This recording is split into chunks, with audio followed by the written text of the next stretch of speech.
ध्यान देंगे आज के वीडियो में, जिसमें हम पायराल का स्ट्रक्चर समझा रहे थे। उसमें कुछ टेक्निकल मिस्टेक हो गई जिससे वॉइस नहीं आ रही है, तो उसको समझाने के लिए आप अलग से स्टडी कर सकते हैं। तो कल बात हुई थी कि पायराल में जो कार्बन और नाइट्रोजन आइटम्स होते हैं वे अपनी sp2 हाइब्रिड ऑर्बिटल्स की ओवरलैपिंग से सिग्मा बॉन्ड के प्लेन का फॉर्मेशन कर लेते हैं। तो कल पिछले लेक्चर में सिग्मा बॉन्ड का तो फॉर्मेशन हो गया था। अब उसके बाद प्रत्येक कार्बन और नाइट्रोजन आइटम के पास एक एक अनहाइब्रिड p ऑर्बिटल बाकी थी। बात करेंगे तो कार्बन की जो अनहाइब्रिड p ऑर्बिटल है उसमें एक इलेक्ट्रॉन और नाइट्रोजन की अनहाइब्रिड p ऑर्बिटल में 2 इलेक्ट्रॉन हैं।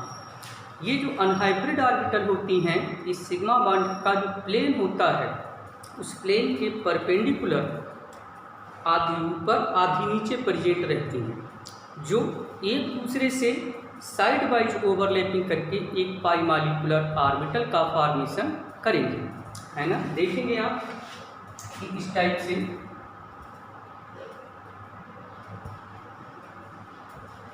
ये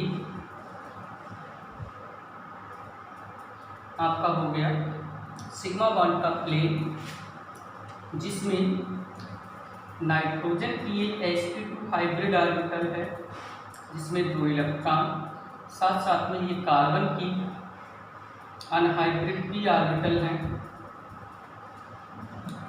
जिनमें एक एक इलेक्ट्रॉन होगा, यानी इन सभी में एक एक इलेक्ट्रॉन। तो ये जो आपकी अनहाइब्रिड p ऑर्बिटल हैं कार्बन और नाइट्रोजन की, एक दूसरे से ऐसे साइड वाइज ओवरलैपिंग करेंगे। साइड वाइज ओवरलैपिंग करके एक पाई मॉलिक्यूलर ऑर्बिटल का फॉर्मेशन करती हैं, जिसका आधा भाग सिग्मा बॉन्ड के प्लेन के नीचे और बाकी आधा भाग सिग्मा बॉन्ड के प्लेन के ऊपर प्रेजेंट रहता है। इस टाइप से कि ये सिग्मा बॉन्ड का प्लेन पाई मॉलिक्यूलर ऑर्बिटल का आधा भाग प्लेन के ऊपर और आधा भाग प्लेन के नीचे, इसको हमने बताया है पाई मॉलिक्यूलर ऑर्बिटल। ये जो पाई मॉलिक्यूलर ऑर्बिटल बनती है इसमें टोटल 6 पाई इलेक्ट्रॉन होते हैं। जैसे बेंजीन के अंदर पाई मॉलिक्यूलर ऑर्बिटल होती है, उसमें भी 6 पाई इलेक्ट्रॉन होते हैं जो बेंजीन को एरोमेटिक बनाते हैं। उसी टाइप से पायराल में भी ये जो पाई मॉलिक्यूलर ऑर्बिटल होती है इसमें 6 पाई इलेक्ट्रॉन होते हैं जो बेंजीन को एरोमेटिक बनाते हैं। ठीक, तो ये पायराल का स्ट्रक्चर था। उसके बाद हमने एक हेडिंग डाला है शॉर्ट हैंड रिप्रेजेंटेशन। तो शॉर्ट हैंड रिप्रेजेंटेशन पायराल का कैसे करेंगे, उसके लिए बताया है कि पायराल के को कॉलम कैसे रिप्रेजेंट कर सकते हैं। तो उसमें लिखा है कि पायराल का जो स्ट्रक्चर होता है वो सिंपल पेंटागन के समान होता है, यानी सिंपल पेंटागन पंचकोण इस टाइप से। ये पाई बॉन्ड हो गए, ये नाइट्रोजन का लोन पेयर इलेक्ट्रॉन, और इसी को हमने दिखाया है आगे कि जिसके अंदर प्रेजेंट सर्किल,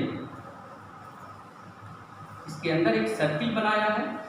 ये सर्किल पाई मॉलिक्यूलर ऑर्बिटल को रिप्रेजेंट करता है जिसमें 6 पाई इलेक्ट्रॉन होते हैं। तो ये पायराल का शॉर्ट हैंड रिप्रेजेंटेशन है।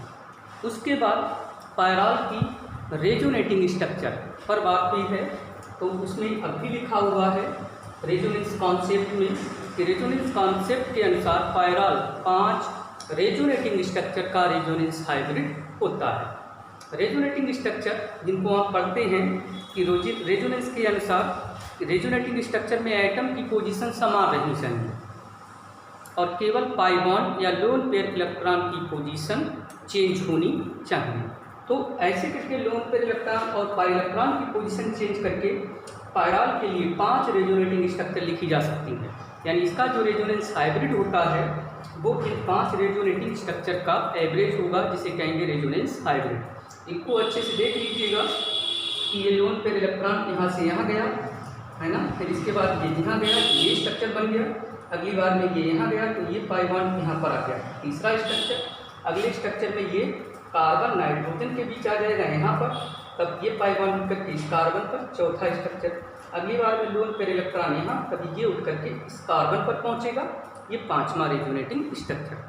तो ऐसे करके ये पायराल का स्ट्रक्चर आज कंप्लीट हुआ, है ना। इसको पहले आप नोट्स बना लीजिए और फिर इसका स्ट्रक्चर अच्छे से समझ लीजिएगा, ठीक। अब हम ये तो थे 5 मेंबर हेट्रोसाइक्लिक कंपाउंड जो आज पूरी तरह से ख़त्म हो चुके हैं। अगले लेक्चर में हम लोग बात करेंगे 6 मेंबर हेट्रोसाइक्लिक कंपाउंड पिरिडीन पर, उस पर पढ़ाई करेंगे, बहुत इम्पॉर्टेंट है और काफ़ी कुछ उससे भी आता है। पायराल और पिरिडीन दोनों ही मोस्ट इम्पॉर्टेंट हेट्रोसाइक्लिक कंपाउंड होते हैं, ठीक। जो मिस्टेक हो गई है उसके लिए सॉरी। आप लोग ध्यान से दोनों वीडियो देखिए और देखने के बाद में फिर नोट्स तैयार कीजिए। बाय।